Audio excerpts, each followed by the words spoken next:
November 12, 1944, Tromsø Fjord, Norway. The air at 4,000 meters is a thin, cutting sheet of ice, torn apart by the roar of 32 Rolls-Royce Merlin engines. These are not the engines of just any aircraft. They are the heartbeat of 32 Lancaster heavy bombers, the flying fortresses of the Royal Air Force, and they fly with a purpose forged in years of frustration and blood. Below, in the calm, dark waters of the fjord, lies their obsession, the Tirpitz, the largest battleship in Europe, the lonely queen of the North. This time, there are no German fighters scrambling to intercept them. There is no dense artificial smokescreen to hide the beast. After nearly 3 years of hunting, the prey is finally exposed, cornered in shallow waters. This is not a battle. It is an execution. In the bomb bays of the Lancasters, the weapons wait. They are not conventional bombs.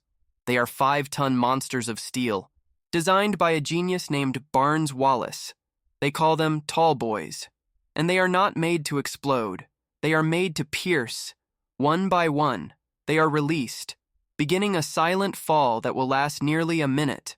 Aboard the Tirpitz, the men watch the sky. They see small black dots that grow, that become ominous silhouettes, whistling as they tear through the air. They can do nothing, only watch. The first impact is not the deafening explosion one would expect. It is a dull, brutal thud, a 5-ton needle piercing the armored heart of the Colossus before detonating deep within its bowels. The giant shudders. The end has come. To understand this obsession, we must go back to May 1941. The Atlantic Ocean is a graveyard. A new terror stalks the British convoy routes. Its name is Bismarck, a German super battleship that seems invincible. For days, the Royal Navy pursues it in a desperate hunt. When they finally sink it, relief spreads throughout the Admiralty. But this relief is tinged with a deep and lasting fear, because the Bismarck was not alone. It had a twin, a brother even larger, heavier, and more powerful. Its name was Tirpitz. The Tirpitz was more than a ship. It was a masterpiece of German naval engineering, a 52,000-ton floating fortress designed to dominate the seas. Its 8 380mm guns could hurl shells the size of a man over 35 kilometers. Its armor was so thick that conventional bombs and torpedoes simply bounced off its hull. It was a monster of steel, and for Winston Churchill, it represented the gravest threat to Britain's survival. As long as the Tirpitz existed, the British fleet would never be safe. In early 1942, Hitler makes a fateful decision. Instead of unleashing the Tirpitz into the Atlantic, he sends it to the fjords of Norway, hidden in the labyrinth of islands and mountains. It becomes the centerpiece of German naval strategy in the north. Its new mission is not to hunt, but to terrorize. Its target, the Arctic convoys, the vital lifeline that transports tanks, aircraft, and supplies from Britain to the Soviet Union. A hellish journey through frozen waters, under the constant threat of U-boats and Luftwaffe bombers. Here, the Tirpitz perfected a devastating form of psychological warfare, known to strategists as a fleet in being. The concept is diabolically simple. The Tirpitz didn't need to leave port to fight. It didn't need to fire its guns. Its mere presence, the sheer possibility that it might set sail, was enough to paralyze its enemies. It forced the Royal Navy to keep a huge naval force, including its most modern battleships and aircraft carriers, anchored in northern Scotland, acting as mere jailers for a beast that rarely left its cage. It was a constant drain on resources that Britain could scarcely afford. The power of this phantom menace would be demonstrated most tragically in July 1942. Convoy PQ-17, a flotilla of 35 merchant ships and 3 rescue vessels, was sailing towards the Russian port of Arkhangelsk. It was one of the largest and best defended convoys to date. But then, the news the British Admiralty had so dreaded arrived. Intelligence reported that the Tirpitz had sailed to intercept them. Panic seized London. Faced with the possibility of a naval massacre, they made a catastrophic decision. They issued an order that would live in infamy. Convoy is to scatter.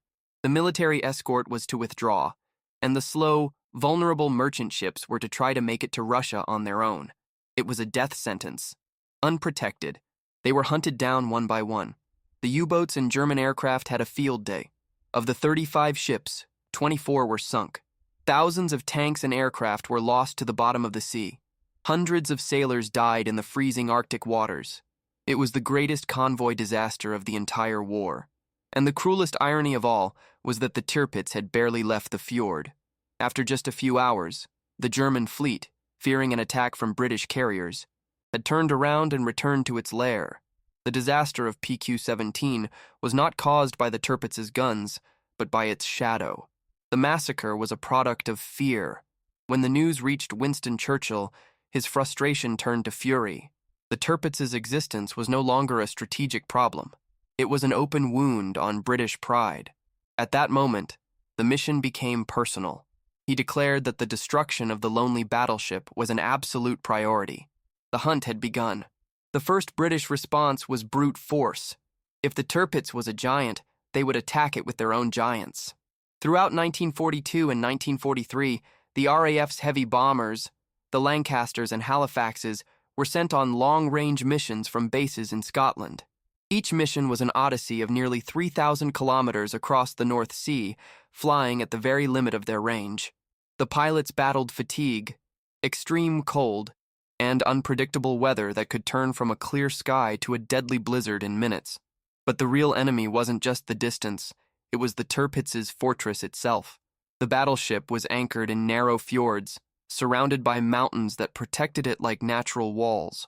On its decks and the surrounding cliffs, the Germans had installed hundreds of anti-aircraft guns that created a dome of fire and steel, and they had an even more effective weapon, a system of chemical smoke generators that could, in minutes, create an artificial cloud so dense that it completely concealed the ship and the mountain behind it. The bombers would arrive after hours of flight, only to find a sea of impenetrable fog. They dropped their bombs blindly, hoping for a lucky hit that never came.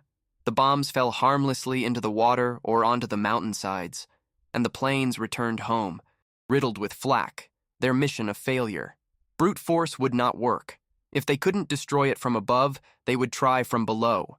The next idea was an act of technological audacity and desperation, Operation Tidal. The chosen weapon was the Chariot, a British manned torpedo. Essentially, it was a modified torpedo on which two men in diving suits sat astride as if on an underwater motorcycle. Their plan was to stealthily infiltrate the fjord, navigate under the Tirpitz's hull, attach a powerful explosive charge with a timer, and escape in the darkness. In October 1942, a modest Norwegian fishing boat named Arthur set sail for Norway. Beneath its hull, hidden from view, it carried two of these chariots. The crew of British commandos, disguised as fishermen, managed to cross the North Sea and reach the entrance of the fjord where the Tirpitz was hiding. They were only 15 kilometers from their target. The tension on board was unbearable. They had achieved the impossible. But then, Norway's most relentless adversary came into play: the weather. A sudden, violent storm battered the coast.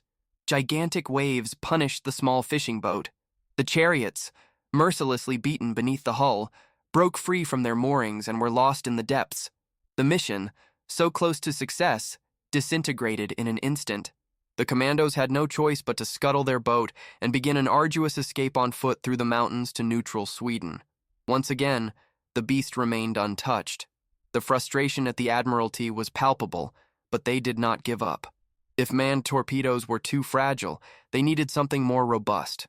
Thus, Operation Source was born, the most audacious and near-suicidal mission to date. The weapon was a marvel of miniature engineering, the X-Craft submarine. These were submarines barely 15 meters long, with a crew of 3 or 4 men squeezed into a claustrophobic space. They carried no torpedoes. Their armament was 2 enormous 2-ton explosive charges, strapped to the sides of their hull. The plan was to tow them across the North Sea with conventional submarines, release them near the coast, and let them infiltrate the fjord on their own. In September 1943, 6 of these midget submarines began their journey. The crossing was a nightmare. 2 were lost at sea during the tow. Another suffered a mechanical failure and had to be abandoned. Only 3 reached the entrance to Ka Fjord, the Tirpitz's new hiding place. From there, they were on their own. For hours, their commanders navigated with pinpoint precision, submerged in enemy waters. They dodged patrol boats, listened nervously to the ping of German sonar, and, most difficult of all, navigated through the anti-submarine nets that protected the inner anchorage. Two of the X-craft, X6 and X7, achieved what seemed impossible. They penetrated the final net barrier and found themselves in the same lagoon as the Tirpitz. The steel giant loomed over them like a mountain. With hearts pounding, they slipped directly beneath the battleship's hull and released their 4 explosive charges on the seabed, right under the keel. They set the timers and began a desperate escape, but there was no escape now. Both submarines were detected and attacked. Their crews, having accomplished their mission, had no choice but to surrender. Aboard the Tirpitz, the Germans were on alert, but they didn't know exactly what to expect. Then, at 8:12 in the morning, the fjord trembled. A dull, brutal detonation lifted the 52,000-ton battleship several meters in the water. In the depths of the engine room, steel twisted. The turbines were torn from their mountings. The fire control systems and the rudder were shattered. Water began to flood several compartments. The explosion had not breached the main hull, but the shock had been devastating. The Tirpitz was not sunk, but it was crippled. It was out of action. It was an incredible victory, a testament to the superhuman courage of the X-craft crews. But while Britain celebrated, German engineers performed a miracle of repair. Over the next 6 months, working in the harshest conditions, they managed to repair the vessel without needing to take it to a dry dock. By the spring of 1944, Britain's worst nightmare came true.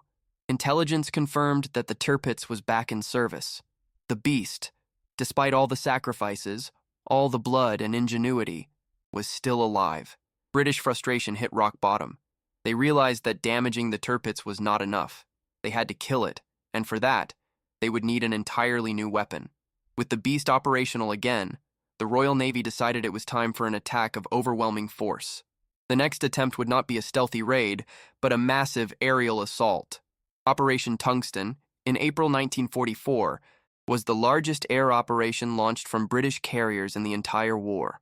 A fleet of 6 carriers approached the Norwegian coast and, at dawn, launched their squadrons. 40 Barracuda dive bombers, escorted by 80 fighters, flew in 2 waves towards Kafjord. For the first time, the surprise was total. The British planes arrived over the fjord before the German smoke generators could conceal the target. What followed was an attack of unprecedented ferocity. The Barracudas dived through a curtain of anti-aircraft fire, releasing their armor-piercing bombs. 15 bombs hit the Tirpitz directly. The ship's superstructure was shattered, aircraft hangars caught fire, and the upper decks became a slaughterhouse. Over 100 German sailors were killed and another 300 were wounded. The attack was a bloody and spectacular success. But when the smoke cleared and the damage was analyzed, a sobering truth emerged. None of the bombs had managed to penetrate the main armored deck, the shell that protected the ship's vital innards. The Tirpitz was maimed, on fire, but its heart was still beating. It was wounded, but not dead. The message was clear. Conventional weapons, even in large numbers, could not kill this monster. The task then passed from the Navy to the Royal Air Force and to one man, Barnes Wallis. The aeronautical engineer, already a legend for designing a bouncing bomb that destroyed the German dams, had a new obsession. He believed that to destroy such hardened targets, you didn't need a bigger explosion, but a deeper impact. His creation was the Tall Boy, a bomb that was more of a seismic projectile than an explosive. Nearly 6 meters long and weighing 5,400 kilos, it was designed with a perfect aerodynamic shape to reach supersonic speeds during its fall.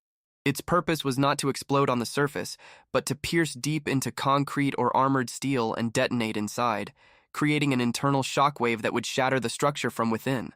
It was the ultimate weapon, and to wield it, you needed the best pilots in the world. The mission was assigned to 617 Squadron, the famous Dam Busters.